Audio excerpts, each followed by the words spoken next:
Teja Sajja, Prashanth Varma history in making లో బిజీగా ఉన్నారు.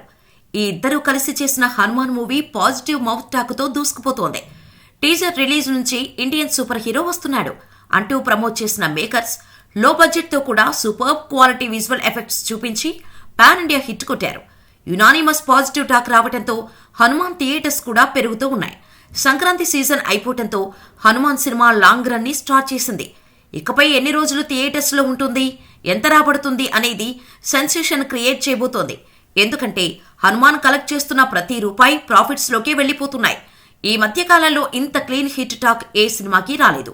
నైజాం, ఆంధ్ర, సీడెడ్ అనే తేడా లేకుండా అన్ని సెంటర్స్లలో హనుమాన్ బ్లాక్ బస్టర్ కలెక్షన్స్ ని రాబడుతోంది. ఇండియాలోనే కాదు, మన ఇండియా సూపర్ హీరోకి నార్త్ అమెరికా కూడా జేజేలు కొడుతోంది. హనుమాన్ మూవీ నార్త్ అమెరికాలో 3.3 మిలియన్ మార్క్ ను రీచ్ అయింది. ఆ సెంటర్లో హైయెస్ట్ కలెక్షన్స్ రాబట్టిన టాప్ 10 మూవీస్ లో హనుమాన్ చోటు దక్కించుకుంది. Saaho, Adipurush life time collections ని 5 రోజుల్లోనే బ్రేక్ చేసిన హనుమాన్ మూవీ నెక్స్ట్ $3.41 మిలియన్ ని కలెక్ట్ చేసి భరత్ అనే నేను సినిమా టార్గెట్ గా దూసుకెళ్తోంది.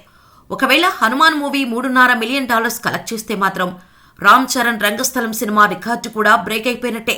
మరి థియేట్రికల్ రన్ కంప్లీట్ అయ్యేలోపు హనుమాన్ మూవీ ఎన్ని రికార్డ్స్ ని బ్రేక్ చేస్తుంది, ఎక్కడి వరకు వెళ్లి ఆగుతుంది అనేది చూడాలి.